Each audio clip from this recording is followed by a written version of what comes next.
This has now happened to him 9 separate times on the season, man. We are locked into a high-end running back one. 6 carries inside the 5 have gone for touchdowns. And even the one that didn't, I honestly kind of thought he scored, and they gave the ball back to him the next play, and he scored anyway. Fantasy gods, activate Jameis Winston. You know, the Jameis Winston effect raises everybody up.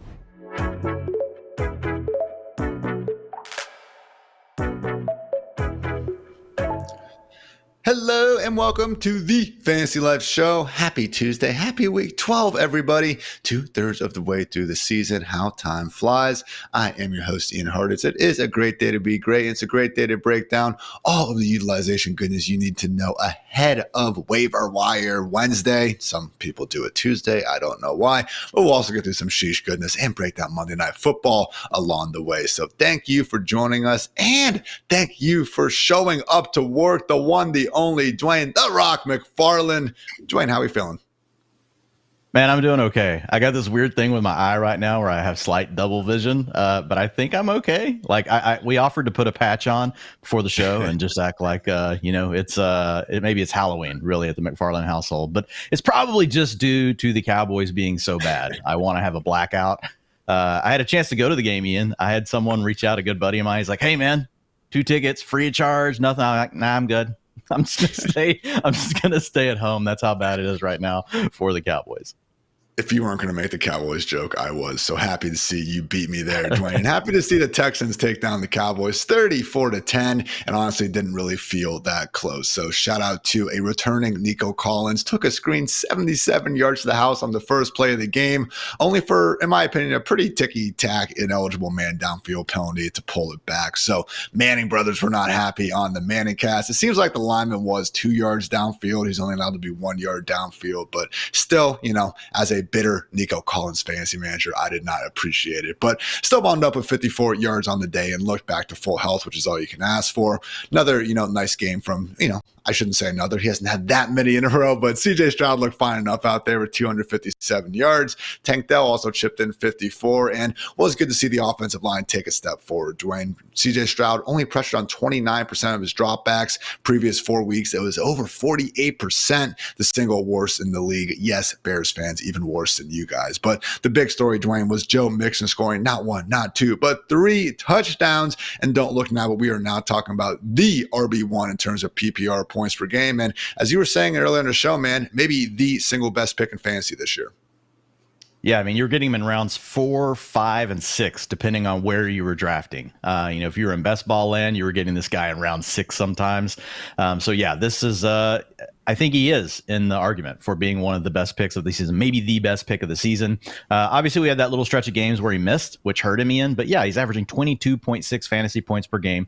He's gotten 79% of the rushing attempts or more in every game that he's been healthy this year. Over the last 4 games, averaging 88% of the Texans' rushing attempts, gets all the carries inside the 5. Doesn't do as much in the passing game, but he's not a complete zero, Ian. Still has a 10% target share over the last 4 games, sitting at 11% on the season. So yeah, Joe Mixon, high end, high end, high end, tight end, not tight end one, running back one. I go through all those highs to say tight end. Yeah, I'm really feeling it. Touch counts in healthy games this season, 33, 15 first game back from injury, but since then, Dwain, 27, 29, 24, 27, and 22. So again, if you want to rank him as the RB1 overall the rest of the way, I would not call you crazy. Yeah, Joe Mixon balling out for his new employer.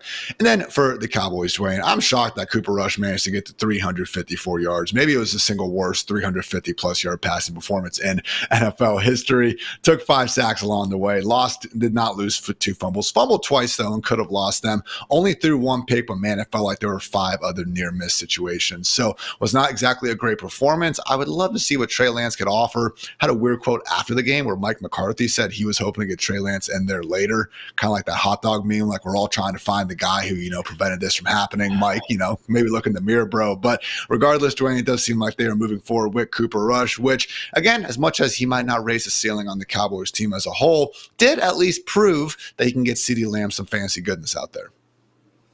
Yeah, Lamb came through for you last night with 18.6 fantasy points. Looking at his utilization score over the last 3 games, so basically that's 2.5 games without Dak Prescott. He's sitting at a 7.9. We talked about him being a borderline wide receiver 1 the rest of the way. High-end wide receiver 2, low-end wide receiver 1, depending on how you really wanted to look at it. So I plugged this data into the utilization tool after this last game, just looking at what are the potential range of outcomes. It's still really right in that range. 50% of the time, CeeDee Lamb, his comps have been a wide receiver 1. 50% of the time, they've been more of a high-end wide receiver 2. So I think he's staying right in that range. And we didn't get too crazy with pushing him way down our ranks last weekend. I think I had him 12 or 13. You might have had him 14. I could see him being anywhere between like 10 and 15. And I think that's about going to be the range for Lamb moving forward. Still in more lineups than not. And the overall wide receiver 3 in PPR scoring since the Cowboys returned from their bye just goes to show if you are peppering someone with 10 plus targets per game, which to Cooper Rush's credit, he's done almost each and every time out with CeeDee, good things can still happen in fantasy land. So otherwise wasn't too much to see in Dallas. Jake Ferguson did get ruled out with a concussion, which led to Luke Schoonmaker and something named Brevin Spann-Ford having decent evenings at the office. Also had Cavante Turpin busting the slant and had all kinds of good things said about him by Bill Belichick. Hint, maybe a certain coaching change could be happening on the horizon there. But otherwise, Dwain, it really was just Rico Dowdle leading the backfield. That said, not making too much of it. Just 34 scoreless yards on his 12 touches. So really is CeeDee Lamb and everyone else on the Cowboys team that will be traveling to Washington on Sunday to take on Jaden Daniels and company. Good luck there. So guys, that was again our Monday night recap. Now I want to quickly run through some other news from Monday before we get into some sheesh and utilization goodness. So starting off with some QB updates, we did have Giants head coach Brian Daboll confirm what we already knew. Tommy DeVito will start, and my favorite QB, Drew Lock, will be the backup. Oh, it's so terrible. Anyway, 49ers quarterback Brock Purdy, right shoulder soreness day to day. Normally wouldn't be too concerned about this, but it is the 49ers, so it seems like equal probability he plays this Sunday or maybe never plays football again. Dan Quinn did note that Jaden Daniels is not injured right now, which is good, but also, attributed some of their offensive struggles to him missing practice time in recent weeks. Also, starting QB updates, Antonio Pierce, Gardner Minshew back under center, Dave Canales, Bryce Young under center as well, ahead of that Week 12 spot against the Chiefs.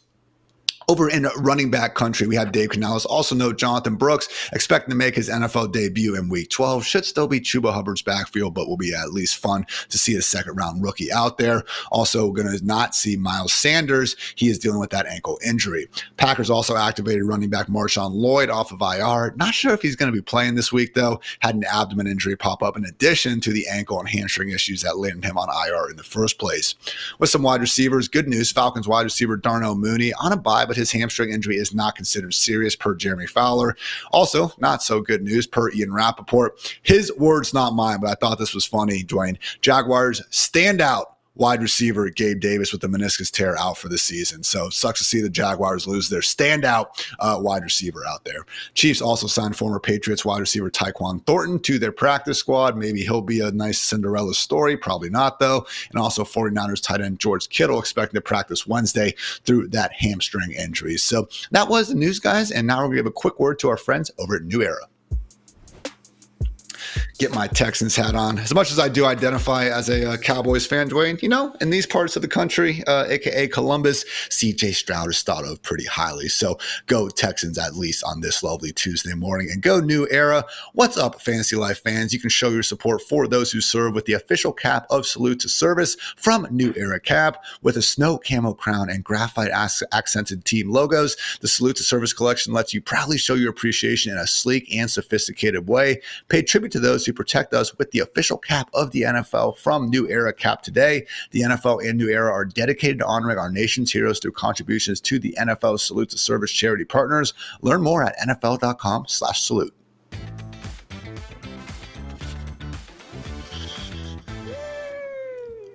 When you hear that wonky music, it means it is time for the Sheesh Report presented by our friends over at Mike's Hard Lemonade. Always appreciate you guys, Mike's. And Dwayne, less sheeshy week than usual, honestly. Didn't have as many, crazy nullified touchdowns or drop touchdowns or just terrible passes. But of course, there was still some sheesh we need to talk about. So kicking things off with our down at the 1 yard line leaderboard. And again, these were situations where players got tackled at the one and did not score a touchdown on the same drive. Happened to Alvin Kamara twice on the same drive. In fact, same thing for Chargers goal line back, apparently Hassan Haskins. Also, Eagles RB Saquon Barkley. In addition to them, Devon Achane, Aaron Jones, Kareem Hunt, Justin Jefferson, A.D. Mitchell, and Jordan Love also qualified. But Dwayne, want to shout out Saquon Barkley because as great as he's still been this year, man, RB2 and PPR points per game and everything, this has now happened to him 9 separate times on the season, man. And lo and behold, when it happens, he doesn't get the extra chance. 8 of those have occurred on separate drives. So truly, man, as amazing as Saquon's season has been in an offense that wouldn't use the tush push from the 1-yard line, we could be talking about literally one of the best fantasy seasons of all time.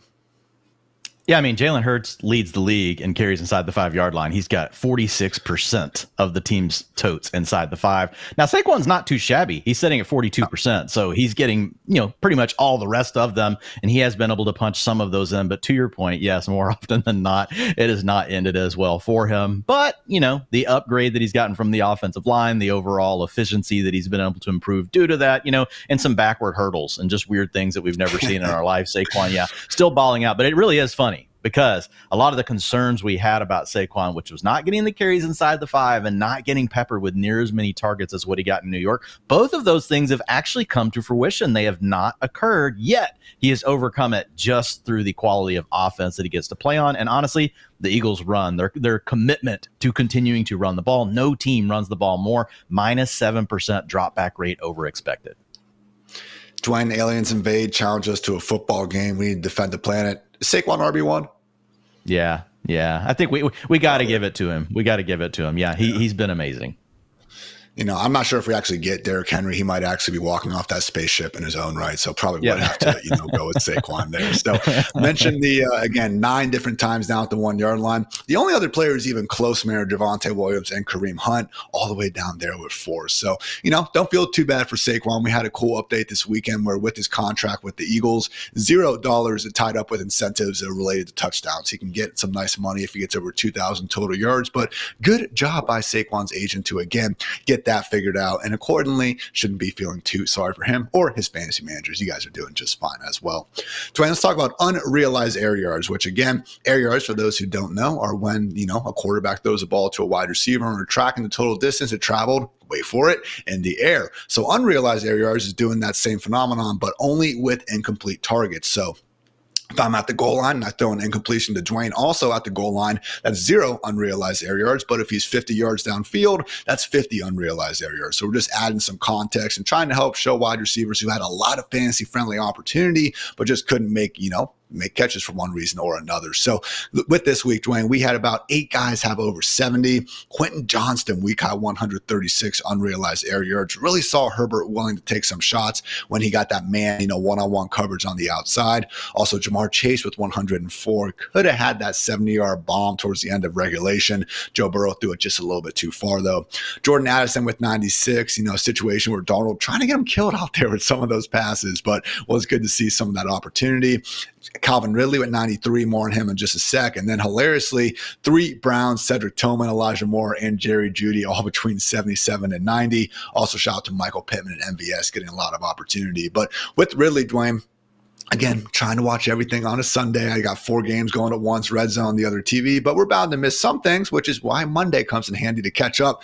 There was a pretty freaking sweet, man, Will Levis, 51-yard touchdown to Calvin Ridley during that game that unfortunately got nullified on one of these ticky-tack illegal formation penalties that they decide to call seemingly whenever they want to piss off fantasy managers. So right tackle was allegedly, in the backfield, and that happened 3 different times, and it ended up taking away 80 yards from Will Levis's box score. But man, Dwayne, we're now looking at 4 or so straight weeks of Calvin Ridley doing a ton of good things in Fantasyland. Yeah, averaging 17.3 fantasy points per game over that stretch. So that's enough to tell you he's playing well. But his utilization score is an 8.6. And a big part of it, Ian, is the fact that he does have 50% of the air yards. And the cool thing about the utilization score, the air yards we're actually using are the catchable air yards. We also use catchable targets as part of what we're using to drive the utilization score. So all that stuff is tied up in the score, and it is pushing Calvin Ridley up the board. So yeah, I mean, if you look at him, he's got 50% of the team's overall air yards, and he's got 69% of his targets have actually been catchable, despite having to play with Mason Rudolph as well as Will Levis. So right now, business is booming. I do worry at some point, you know, you get more of the uncatchable variety from Mr. Will Levis. We did see that for DeAndre Hopkins last year, but maybe we'll get lucky and that doesn't rear its ugly head. And like we mentioned last week, we are getting some of the other targets now for Calvin Ridley. It's not just everything down the field. They're trying to incorporate him into more of the into some of the schemed looks, you would say, right? The motions, the underneath stuff. So those things are also helping out Calvin Ridley. And so that 8.6 utilization score, he's at a 6.7 on the year. So that tells you how far above he is over the last 4 weeks since DeAndre Hopkins left the lineup. On the season now, Ridley has 797 unrealized air yards. Nobody else even above 600, Dwayne. So, yeah, a lot of those were of the prayer yards variety. Where was he last year? He was top 5. Last year, he was really high. He was top 5. Yeah. Okay. Yeah. Yeah. And again, this can be drops. This can also just be overthrows. So it's not all necessarily on the quarterback. And I do think Levis has been playing better since coming back from injury. But yeah, Ridley, a Sheesh Hall of Famer, if you will, in these streets, right there alongside Deontay Johnson and pretty much Eagles RBs of all shapes and sizes. So I invite you guys to check out the rest of the Sheesh Report over at FantasyLife.com. Again, drop touchdowns, the full leaderboards we just mentioned, and also a feature on Xavier Worthy, who just, is forming one of the NFL's new great rivalries with the sideline. So that was the Sheesh Report, again, presented by Mike's Hard Lemonade, who I do want to give a quick shout out to, because why wouldn't we want to enjoy some good old Mike's Hard? Football season is here after all. Well, that may be the cause for celebration. There will also be some hard days ahead. That said, guys, Mike's Hard Lemonade wants to remind you that hard days deserve a hard lemonade. So after a hard day spent scouring the waiver wire or concocting the perfect trade, or simply, crying about the Cowboys losing another game, maybe you're tinkering endlessly with your starting lineup, it is time to quench your hard-earned thirst with a Mike's Hard Lemonade.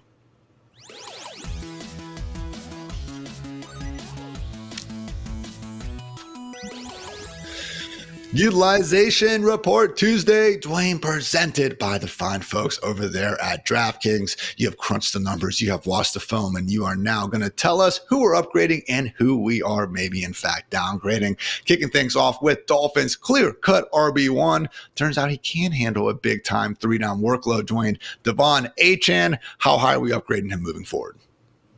Yeah, Achane's a high-end running back one the rest of the way, Ian. And, and I titled this one, Devon Achane, the little engine that could, I think I can. I think I can. They send out the little train to go get the big train that's stuck. And he's the only one, Ian, that volunteers. He may be small, but he's going to go pull him up over that hill. And the reason we bring it up is because sometimes, man, we get a little bit lost in these things. And this was a polarizing player this offseason from the aspect of people knew that he was talented, but also a lot of folks were like, man, 188 pounds. There's no way this little dude, they're never going to give him more of the workload. Well, now look up over the last 2 games, Ian, absolutely dominating the backfield for the Dolphins. He's got 66% of the snaps, 62% of the rushing attempts, right? And they're not really taking him off the field on passing down, 60% of the work there. So he's getting basically 2/3 of the work, and then they're splitting up the other 2/3 really between Raheem Mostert and Jalen Wright. Mostert did miss a series or two. I couldn't figure out exactly how many he missed for sure, because sometimes they just rotate him out. So that's a little bit to do with what his,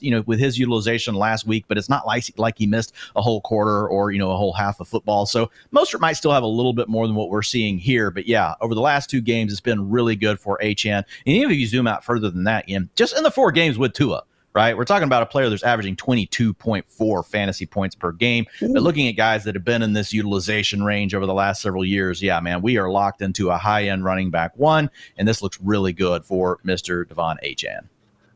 I haven't run the numbers over these last entire 4 or 5 weeks since their bye, but I know I did after the first 2 or 3. And we actually were also starting to see some of that big time, just highly efficient football coming back into his game as well. Makes sense considering he spent the first 6 weeks of the year playing through that high ankle sprain. So as it stands now with Tua under center, he has PPR RB finishes 3, 2, 2, 25, and most recently 5. So keep him locked and loaded. High-end RB1 the rest of the way. Gotta love that. Another running back, Dwayne, who we have seen handle a large workload, and honestly, if you pay attention to his college days, shouldn't be the most surprising thing. Yes, he has benefited for some injuries in his own backfield, but doesn't look like anyone's coming to take that work. Talk about Bengals clear-cut RB1, Chase Brown. Yeah, this is as clear cut as it gets right now. Like, this is Joe Mixon territory, actually higher because he's getting more routes, but he's averaging 23.5 fantasy points per game in the last 3 games without Zach Moss. But the utilization score, Ian, 9.9. The highest score you can have is a 10.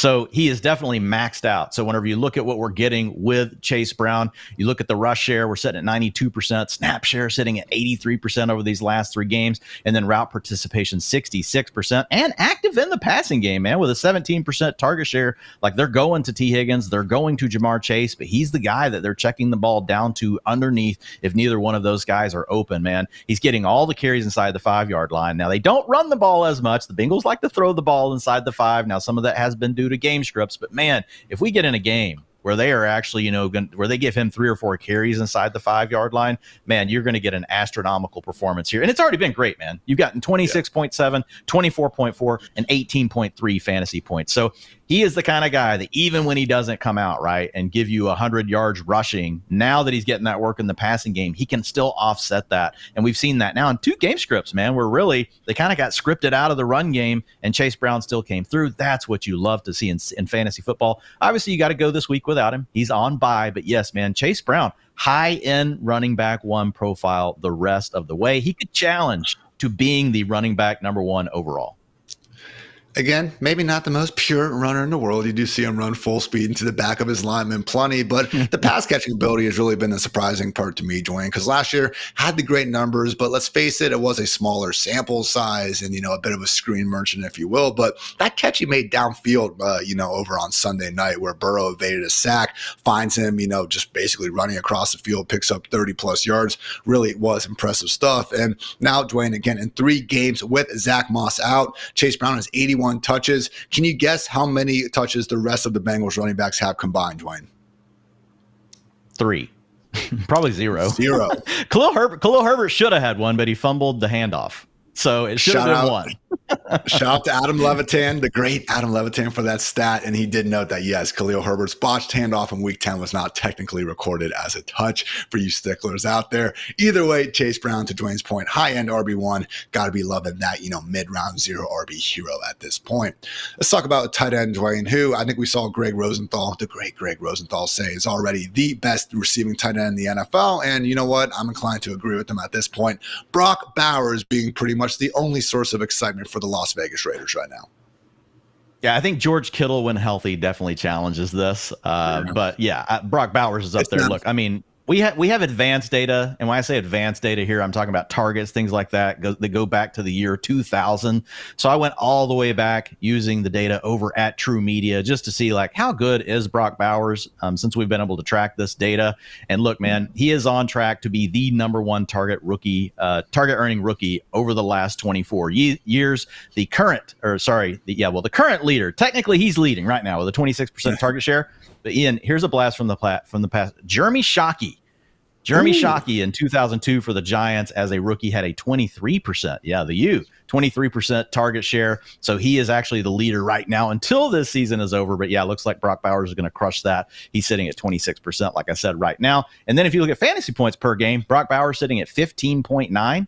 That's breaking Sam Laporta's record of 14.1 last year. Jordan Reed before that, 12.7, and Evan Ingram, 11.6. So obliterating the rookie records going back a good ways as far as I could get the data for these rookie tight ends. And man, Ian, it's been even better in these games without Devontae Adams. And guys, remember, Devontae Adams played 3 games of the Raiders, then was quote unquote hurt, right? And then he got traded. So all the games after that, he's got an 84% route participation with a 30% target share, 28% of the team's air yards. So big thing, 9.4 utilization score over that stretch. Ian, in case folks don't know, that's really good. The best score, again, you can get is a 10, averaging 17.4 fantasy points per game. So yeah, absolute stud. And again, another player that unfortunately is going to be on bye this week, but we can't help it. These are the guys that were at the top of the data this week. So that's who we're talking about.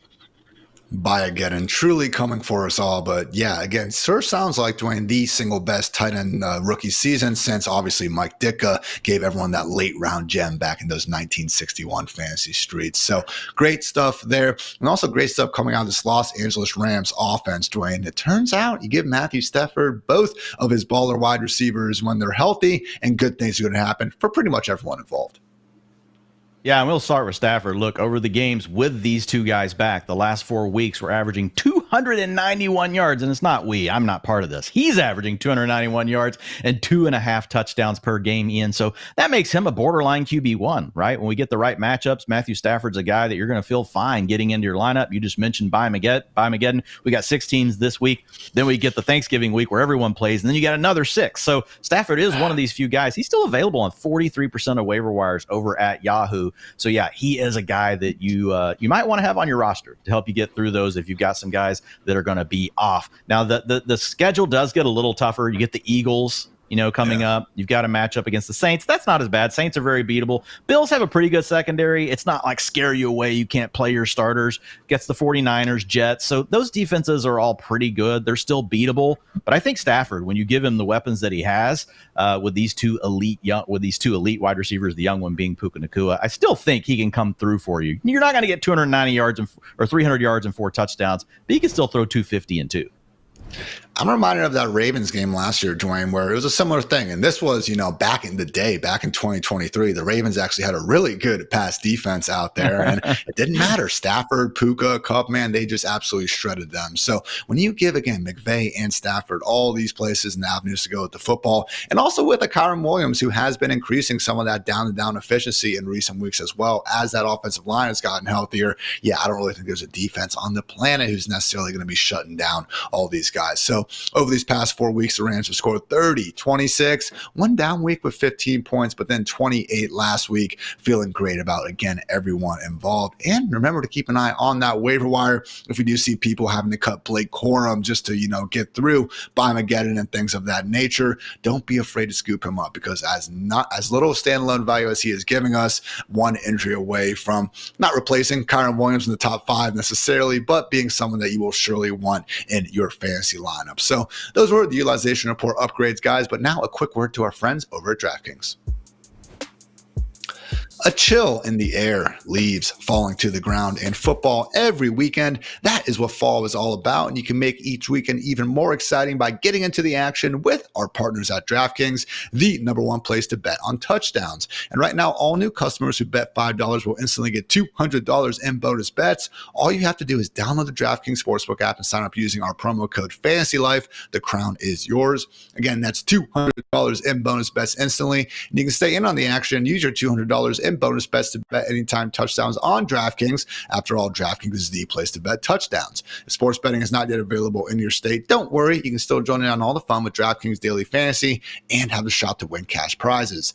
Download the DraftKings Sportsbook app now. New customers use our promo code FantasyLife and bet just $5 on any wager to get $200 in bonus bets instantly. That's promo code FantasyLife only at DraftKings Sportsbook. All right, Dwayne, now we're focusing on a handful of wide receivers who are slowly but surely moving up the ranks, starting things off with someone that I know we had ranked as a top 7 option at the position last week, and not so sure he's going anywhere. You guys might know him more from his MMA moves on the field and constant ability to pop up and on, Twitter for the wrong reasons, but when he's catching the football, good things are happening as well. Steelers wide receiver 1, George Pickens, Dwayne, looking like a locked and loaded wide receiver 1 the rest of the way. Yeah, and the 4 guys that we're going to talk about here have all upgraded multiple times in the utilization report over the last couple of weeks. So I just grouped them all together. We'll kind of go through them rapid fire. But yeah, George Pickens, man, look, since Russell Wilson has gotten under center and he's the leading quarterback now for the Steelers, it has been good things for Mr. Pickens. He's got a 92% route participation rate over that stretch, actually getting to play. Had a 100% route participation for the first time. Arthur Smith finally freeing George Pickens this last weekend. He's got a 31% target share over that 4-game stretch, averaging 7.5 more fantasy points per game since Russell Wilson took over as the starting quarterback. Ian, if you plug in his utilization data over that stretch, he's got a 9.0 utilization score.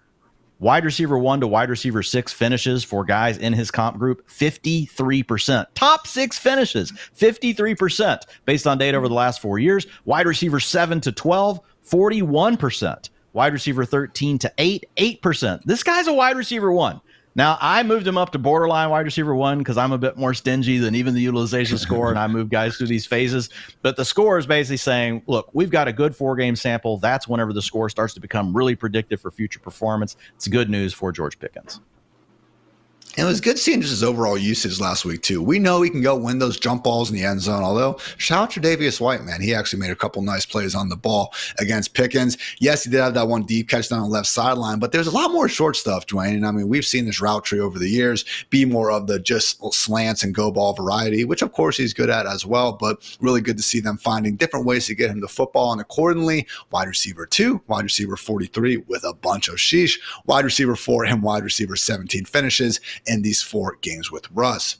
Another wide receiver who just seems to only be booming lately, Seahawks wide receiver 1B, 1A, whatever you want to call him at this point, Jaxon Smith-Njigba, coming off a wide receiver 1 and wide receiver 9 finishes, Dwayne. And the latter one was particularly impressive considering it came with DK Metcalf back in the lineup. Yeah, now that utilization down the field that we were hoping to see continue, that went away with DK Metcalf back. So he had an ADOT of 20 2 weeks ago before the bye. Now this last week came back down to where he's been, 8.4 average depth of target. So still back more in that role, underneath slot guy, not getting all these looks down the field. But the big thing here, Ian, is he did have a 31% target share despite the return of DK Metcalf. I do think there's a little bit of a chance for regression here for, JSN, because we did see a big boom game from him earlier in the year that was kind of like this one, low ADOT, lots of targets, and then he kind of faded away for like the next 5 or 6 games before we got that big blow up. But it's really about Tyler Lockett, in my opinion, Ian. And just looking at Lockett over these last several games, man, 10% target share over the last 4 weeks, sitting at a 15% target share on the season. He's just really a shell of his former self. And we've got a pass-heavy offense. In fact, the most pass-heavy offense in the NFL. And we're getting all these targets now condensing around DK Metcalf and JSN. So last week, or the week before the bye, we moved him up from being a low-end wide receiver 3 to being a borderline wide receiver 2. Now he moves to being a mid-range wide receiver 2. Looking good out there, too, Drew. We talked about this in the Sunday night show, but finally showing us some yak juice and even getting a better look at some of his routes yesterday, man. Far from just a low ADOT merchant, even if, again, you mentioned they are doing that lower ADOT thing once again, but just had one route. He's throwing, hesitations in the stems before he gets going.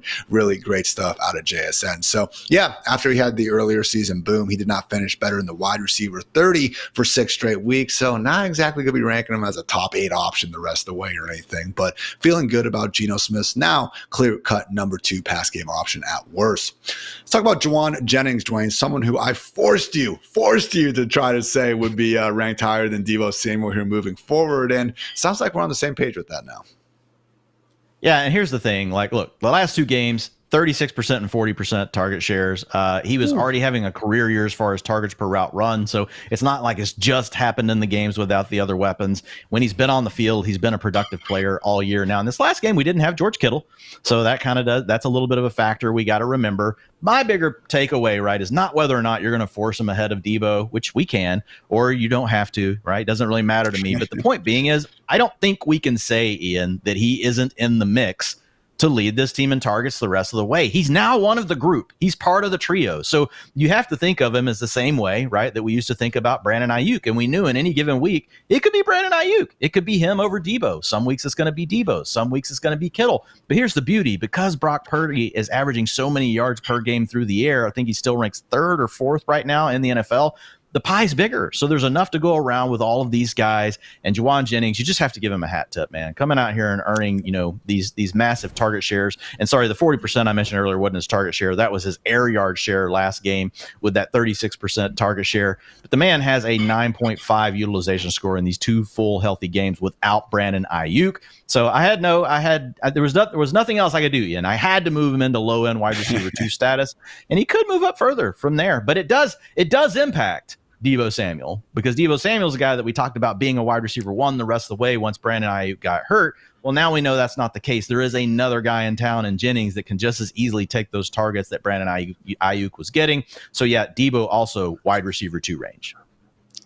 And you're just seeing the trust level, I think, with Purdy. It actually, between Purdy and Jennings, I think it's higher than with Deebo right now, because the amount of times that we just see Purdy almost toss it up to Jennings, man, you just don't see those same targets with Deebo. I mean, on the season now, we've actually seen 18 different contested targets thrown to Jauan Jennings. The rest of the 49ers players combined only have 23, man. And to Jennings' credit, he has come down with 11 of those contested catches. Only wide receivers with more this season: Malik Neighbors, Garrett Wilson, Amon-Ra St. Brown, Drake London, Sutton and Terry McLaurin. So certainly good company to be with there.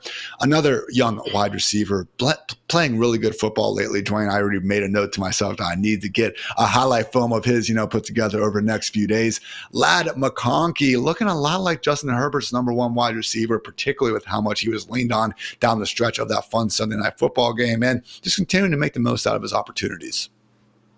Yeah, we had an unhealthy Justin Herbert before the bye week, right? And we had a 49% drop back rate for the Chargers. Since the bye week, that number is now 58%. Now, that's still a run balanced offense in today's NFL, but it is enough, Ian, that it's opening up more opportunities for all of these wide receivers. Lad McConkey being one of the key ones. He did get an upgrade in the utilization report in week 9, moved up to mid-range wide receiver 3 status. And in that report, we talked about, hey, and if this passing goodness continues, and since the bye, they've had a positive drop back rate over expected in 4 of 6 games. So that has continued, that he would get another bump. So yes, he does bump up to high-end wide receiver 3 territory. Could be more of a borderline wide receiver 2, however you want to cut it. There's still a little bit of a chance that they can go to these run-heavy game scripts, depending on the matchup and things like that. We saw that 2 weeks ago with the Chargers. So there is a little bit of risk here, but to your point, man, Lad McConkey definitely doing his part. He's got a 7.3 utilization score over the last 4 games with Justin Herbert balling out. So if you look at his comps in the utilization score, on average, they've scored 14.5 fantasy points. Ian, 50% of them have been wide receiver 13 to 24. So a large majority have been a wide receiver 2. So you could say I might still be being a little bit stingy calling him a borderline wide receiver 2, and just saying, instead of just saying, hey, he's a wide receiver 2, the utilization score says so. At least for this week, man, he's definitely a wide receiver too. All those buys in a pristine matchup in the Harbaugh Bowl against that Ravens secondary. You nailed it. So even after that, those guys at the Falcons, that's a winnable matchup. At the Chiefs, a little bit tougher than the Buccaneers and Patriots in 2 of those last 3. Only the Broncos squeeze between. But honestly, again, when we have Justin Herbert's number one wide receiver, even those tough matchups against the Chiefs and Broncos, I'm not overly worried about, because those are at least 2 good teams who could force the Chargers' hand to keep their foot on the gas and keep throwing that football, because few better than Justin Herbert and accordingly Lad McConkey when they are forced to do so. So, guys, again, those were some wide receiver upgrades. However, we do have some more general risers and fallers we want to get to. Sticking at wide receiver, though, for a second, mentioning that Broncos offense and their wide receiver 1, Dwain, has been making a lot of good things happen lately. Courtland Sutton, 5th most PPR points at the position over these last 4 weeks. Trails only Jamar Chase, Amon-Ra St. Brown, CeeDee Lamb, and Cooper Kupp. Not saying we're ranking him wide receiver 5 this week, Dwain, but I do think we have reached the point where Sutton deserves to be in that upside wide receiver 2 conversation.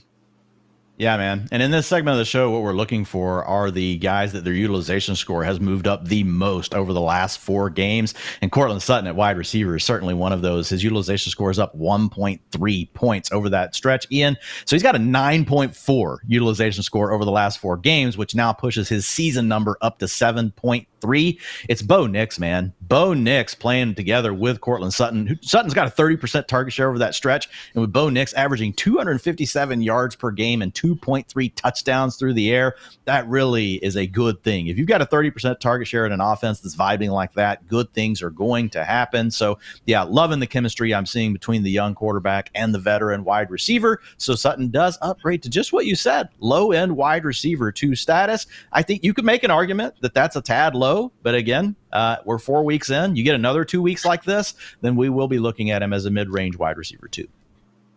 And have you noticed the draft pundit phenomenon, Dwain, where no one was wrong about Bo Nix? He's just gotten a lot better over these last couple of weeks. You know what I'm saying? Everyone that said Bo Nix wasn't going to be good, they were still right. It's just that Bo Nix has improved. So he has gotten better. I'm being a bit of a dickhead here. But seriously, Bo Nix, Courtland Sutton, doing good things. And I thought at least you could see flashes of that throughout the earlier portion of the season. And, good stuff. I know we talked a lot about Bo Nix throughout this offseason. Even had Hayden Winks on the show. And just some of those storylines about, again, him being a screen merchant, maybe him not having the athleticism. Really, I think when you watch some of that film, grinded some of those numbers, you were able to get past that. Let's talk about a wide receiver faller, though. Amazing player, one of the best wide receivers in the league, but, shout out Dwain, fantasy football rules. You kind of need targets in order to score fantasy points, and A.J. Brown, not getting a ton of them in this run-first Eagles offense. Yeah, and the way the utilization score works, we are actually looking at their target share, but also their catchable targets, right? So their raw catchable target volume, those things get weighted into the score. And that's what's happening here with A.J. Brown. 29% target share, Ian, doesn't really get better than that. That's an elite wide receiver. 43% of the Eagles' air yards. But here's the challenge. Over the last 4 games, he's down 1 point in the utilization score because the Eagles are the most run-heavy team in the league. -7% drop back rate over expected. Over the 4-game stretch, they've only dropped back to pass 45% of the time. And get this, 11% of those plays have turned into a scramble for Jalen Hurts. So they're just not throwing the ball that much. This dude's out here dominating the target share, but the Eagles are a run first, and run some more offense right now, and that is really hurting A.J. Brown, averaging 11.3 fantasy points despite the 29% target share because of how much the Eagles have enjoyed running the football. And Ian, they're really good at it. So it's hard to stop the Eagles running game. So I don't know when this will stop. I'm not telling you to go just give away A.J. Brown because they could easily get forced into some scripts where, man, A.J. Brown, we know he can be the best wide receiver on the planet on any given Sunday. But right now, until teams can start, forcing the Eagles to throw the ball a little bit more, this does hurt his outlook. I've downgraded him to a low-end wide receiver 1, really a guy that we've more thought of as mid-range to high-end wide receiver 1 up until this point. Last 5 games, Jalen Hurts has 14 pass attempts, 20, 24, 20, and then 28 last week. So he's been fantastic when he has thrown. I mean, particularly since the bye, you'll be hard-pressed to find any advanced passing stat that doesn't have Hurts in the top 5, usually even the top 3 or 2. But yeah, need that football. And obviously Devonta Smith and Dallas Goedert more than capable of demanding some targets in their own rights. Talk about another riser, Dwain. He broke fantasy football last week on a bye, but going to be someone that's going to continue to stay in those fantasy lineups afterwards. Talk about Taysom Hill, 2 top 5 finishes to his name in these last 3 weeks. Yeah, and look, he's got a 7.2 utilization score as a tight end over the last 2 games. And here's the thing. It doesn't account for passing, and it doesn't account for rushing because that kind of breaks the whole utilization score model because no one else gets this sort of work, right? So it's hard to weight something that never happens into the utilization score. So that's a project for the offseason. Does Taysom Hill make Dwain spend like 2 days, having to figure out, how to deal with him in the utilization report? But here's the big thing. The underlying data point, 7.2 utilization score just as a tight end is already good. 61% route participation, 25% target share, and then tack on 21% of the rushing attempts, as well as getting 2 dropbacks last week. Yeah, he did have a pick, but he also had 18 yards passing. Kind of cancels each other out there in most scoring formats. But look, 11.5 opportunities per game over the last 2 weeks. So anytime you get that sort of workload, that means that you should be one of the, if a minimum, Ian, a mid-range tight end 1. I get it. He's not going to boom and give you 40 fantasy points again, but man, he's a pretty safe bet for 10 to 15 because he's probably going to score a touchdown. So until we get Chris Olave back, we also got Kendre Miller that will eventually be coming back off of IR. Also got Jamal Williams didn't play last week. So those things are definitely helping. Those have made him and Alvin Kamara the centerpieces to the Saints offense. And until those guys get healthy, I think you're going to continue to see Taysom Hill as a guy that you can start in fantasy. Obviously, Taysom making the absolute most out of his touches. That was a great performance last week, but it still just kills me, Dwain. The guy has 40 snaps as an inline tight end this year, 74 as a quarterback or running back, 70 in the slot or out wide. Can we just give him flex positional designation? That's what he is. He doesn't start anywhere. He plays all over the place. Why do we give him the tight end free code? Just grinds my gears, Dwain. Old man Hartitz out here barking about it. But, for the time being, don't hate the player, hate the game. Start Taysom Hill. Not going to be starting, though, Dwain. Pat Freiermuth, who don't look now, but in 4 games of Russell Wilson under center, is actually being out-targeted by the massive Darnell Washington in the very same offense. Really tough to get behind him with that going on. Yeah, we don't spend too much time on this one, but the narrative of Russ not throwing to tight ends lives on. 8% target share with Wilson under center. Maybe it's something to do with height, Ian, and where you would be targeting Freiermuth on the field with these big offensive linemen in front of you. I don't know. That never bothered Drew Brees, but it's definitely something with Russell Wilson. So 4.6 utilization score over these last 4 games. So yeah, Pat Freiermuth now a low-end tight end 2. He really shouldn't be on fantasy line. He shouldn't be on fantasy rosters. Most of you, I think, have dropped him, but if you haven't, feel free. on the Manning cast, Peyton just kept going off last night about how they used to pay equipment managers. They have their tennis rackets and trying to, force quarterbacks to learn how to throw the ball over the line of scrimmage because Cooper Rush just kept basically hitting the defensive lineman almost square in the face and freaking out about that. Belichick saying they used to pay guys too. Brady would pay him more. So yeah, maybe something for Russ to work on a little bit, but obviously the returns on team and Russ overall pretty great, just not so much for Moose. So good stuff there. But now, Dwayne, it is the waiver wire edition of the Fantasy Life show after all. So let's get into it.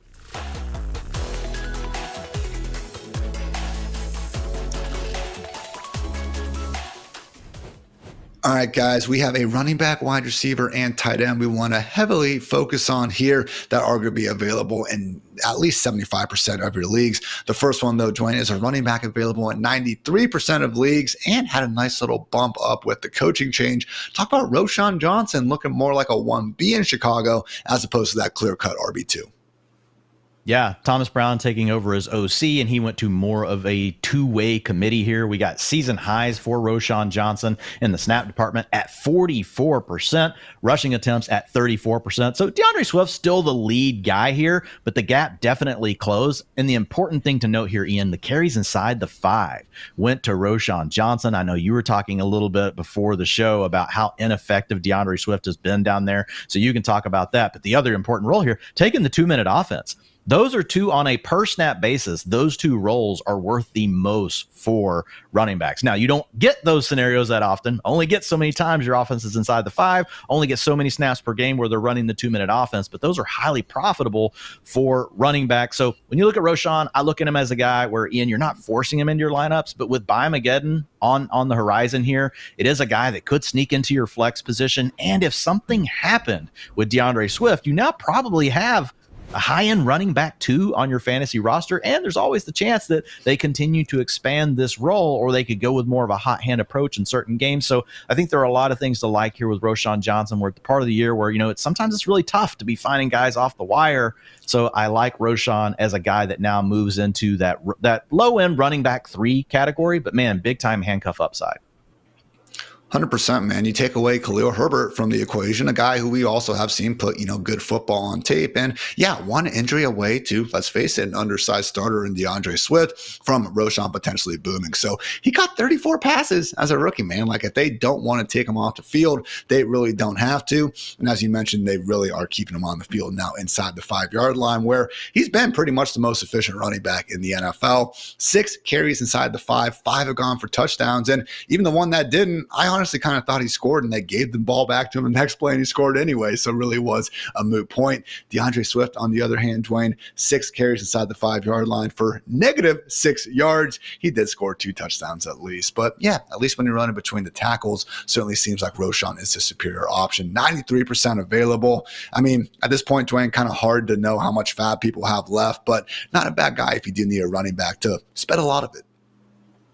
Yeah. I mean, look, we're in crunch time. You don't know how many more opportunities you're going to get. But I mean, I think Roschon's if you're playing in a league, that's really tough, he should be a decent amount of your fab. If you're playing in a smaller league, he still might only be 5 or 10% because there's going to be other names out there. So you just got to adjust based on the type of league that you're in. But man, again, kind of hard to find these guys late in the year, and we have one. Next up is one of many people, benefiting from the Jameis Winston experience, in addition to all of us here at home. But Elijah Moore, Dwayne, still available in 92% of leagues and really starting to look good out there. Again, amongst other pass catchers also doing good things in Cleveland. Yeah, look, when your quarterback's averaging 321 yards and 2 passing touchdowns over his 3 starts, it's going to be, it's the tide that raises all ships. And one of those ships is Mr. Elijah Moore. But it is nice to see this guy. We haven't seen him since a 6-game stretch in his rookie year where we got all excited. And then it's really been silent since then. But with Jameis, we've really seen him back on the map. He's tied for second on the team right now with a 22% target share with Winston under center. So if you're getting that kind of work in a passing game that's really capable of these massive booms that we've seen from Jameis, you're going to run into some nice fantasy finishes. So yeah, I upgraded him to borderline wide receiver 3 territory, high-end wide receiver 4. But in these games where Jameis booms, you're going to have more of a wide receiver 3 with wide receiver 2 upside from Elijah Moore. Some tougher matchups on the horizon, but it's not even so much the matchups we worried about. It's more so, will Jameis get benched for DTR? Yeah. And after a fairly clean performance last week against the Saints, I do think that possibility is looking a little bit, less likely here, at least for the near future. So since week 8 with Jameis, Cedric Tillman has been the wide receiver 16, Jerry Jeudy wide receiver 20, and Elijah Moore wide receiver 35, even with a bye week thrown in there. So truly enabling 3 fantasy relevant wide receivers and David Njoku. Really do appreciate you, Jameis. Talk about tight end before we move on, Dwain. Will Dissly, your sicko start of week 11 came through, and sounds like you're coming back for more. Yeah, look, I mean, since week 7, he's essentially been the starter. It started off with it as being a Hayden Hurst injury. Now Hayden Hurst did miss last weekend as well, but it's turned into Will Dissly really taking over the lead role. Now, 60% route participation this last week. I was watching a lot of that game. It looked like he got banged up for a little bit, and they had to pull him off. But he's been around that 70% mark, which is where we need tight ends to be. We would prefer 80%, but it really all comes back to what we talked about earlier. Justin Herbert, man, is just dealing, and we've got the Chargers willing to throw the ball more. You get this matchup coming up against the Raiders. So, yeah, when you look at Will Dissly and you look at this utilization score of 7.4 over that sample, that's a low-end tight end 1, guys. So, I mean, he's in that mix. You get the matchup this weekend. A lot of teams on bye. That's why I added Will Dissly to this. He wasn't originally going to be in the utilization report this week, but I was like, man, guy's still available in a ton of leagues, and there's some good tight ends on bye this week. So a lot of you might need Will Dissly to help get you through week 12. I don't know what the Chargers medical staff is, putting in their Gatorade, Dwayne, but I want some. Between Dobbins and now Dissly, who, reminder, tore his patellar tendon, tore his Achilles, and suffered a broken leg that Pete Carroll described as one he had, quote, never seen before. Again, really good stuff going on from some of these formerly injured players, and Dissly all of a sudden working his way into that upside tight end 2 conversation at worst. Again, Dwayne, Dissly is available in 77% of leagues, and also we have Moore and Roshan over 90%. So more likely than not in your skank leagues, as Dwayne would say, those guys are going to be your targets. That said, we do have other players who might not be available in your league, pal, but if they are, you should definitely take a long look at them. Starting off with another Browns wide receiver who went absolutely nuclear in week 11, Jerry Jeudy, Dwayne, still available in 49% of fantasy leagues. Yeah, 26.2 fantasy points last week. I was just kind of thinking to myself, how funny it is being someone that tries to nail down fantasy football on a week-to-week basis. Ian, I know you and I talk about it. It can be quite maddening at times, guys. Start writing these things down for yourself and tracking them and holding yourself accountable, and it will drive you to madness. I think Jerry Jeudy, though, is a great example of someone that pretty much everyone, Ian, have been like, Jerry Jeudy, oh man, we're at the point. Let's just give up, guys. He's never going to be valuable, in fantasy football. Fantasy gods, activate Jameis Winston. The Jameis Winston effect raises everybody up. Obviously, Jerry Jeudy was one of those guys. If we look at him, Ian, averaging 15.6 fantasy points now in the games with Jameis Winston. And so ran the utilization score numbers on that 3-game sample, guys. Look, and all I can do is report this. I'm not saying this is going to happen, but 42% of them were wide receiver 1s.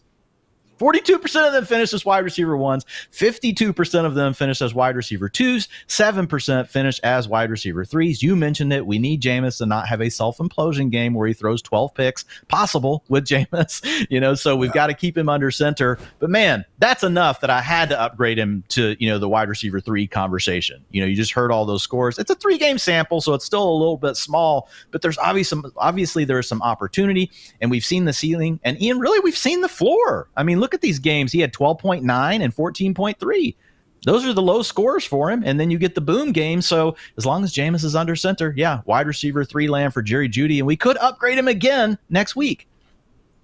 And we have seen stretches of this before. Remember, the thing that led a lot of us, okay, me, definitely, to overdraft Jeudy last season, and it did not work out. Don't get it twisted. But it was that ending of the 2022 season where over the course of the last 6 or 7 weeks, I want to say he was the overall wide receiver 4. So again, we have seen some goodness from Jeudy. Certainly seems like he is in another one of those great stretches right now. All right, Dwayne, 2nd-year wide receiver. Defenses ignore him, but guess what? Fantasy points count the same when it's a blown coverage or if it's tight coverage. Quentin Johnston still available in 59% of leagues. Yeah, and like everything we talked about earlier with Lad McConkey and what's going on with the Chargers and Justin Herbert, those things all apply here. But looking at Quentin Johnson, like, let's just give him a little bit of a hat tip. Another guy that really we're like, man, after that bad of a rookie season, we don't typically see this sort of bounce back. But there are always outliers, and Quentin Johnson has been one of them, Ian. He's got a 21% target share over the last 3 games since coming back from injury. So he's the number 2 option, really tied number 2 with Will Dissly behind Lad McConkey in an offense where we know they're going to get to face off against the Ravens this weekend. So he does upgrade to boom bust wide receiver 4 territory. Not as strong of a utilization score as what we just talked about with Jerry Jeudy, with Jameis Winston. It's sitting at a 6.2 over the last 3 games. We've seen 8% of those go on to be wide receiver 2s, 45% in that wide receiver 3 category, and 37% in the wide receiver 4 bucket. So again, more of a boom bust wide receiver 4. But man, if there's ever going to be a boom, it could be this weekend against that Ravens secondary. And Quentin Johnson, he left a little bit on the field last week. There's a couple of throws that have been a little bit better, and he would have had a bigger box score than the 12.8 fantasy points we got. Reminder, number 1 in unrealized air yards, guys. Sometimes the sheesh and utilization just forms a perfect couple, and I guess we had Quentin Johnston from that. Last one, Dwain had a big week 11 as well. Been muddled around because of all the available options, but Christian Watson, someone still available in 56% of leagues who, yes, you are indeed still interested in. Yeah, so, I mean, look, we're looking at the Packers passing game, really. I mean, Jordan Love, he ranks 5th in passing yards per game with 260, Ian. So we want exposure to that situation. And when you look at the waiver wire, really your only 2 options to get exposure are Christian Watson, and again, I get it, not in some of your leagues, but in some leagues he is available. And then Dontavian Wicks would be the other one. But Christian Watson is the guy that over the last 3 weeks, Ian, he's getting the playing time, 70% route participation. That's 2nd on the team behind Romeo Doubs. That's more than Jaden Reed, guys. And none of you even care to steal a line from Mr. Ian Hartitz. It's like none of you even care. So 22% target share over that stretch. He leads the team. So this is a guy that we have seen flash in the past. We know he's got that big playability. He can beat you from anywhere on the field. You can throw him a screen, you can throw him a slant, or you can just ask him to beat Cowboys double coverage. He'll do that for you as well, and he's capable of these massive boom games. I'm not going to sit here and pretend that I can tell you how this wide receiver room is going to shake out the rest of the year. Most likely, if they're healthy, it's going to continue to be a rotation.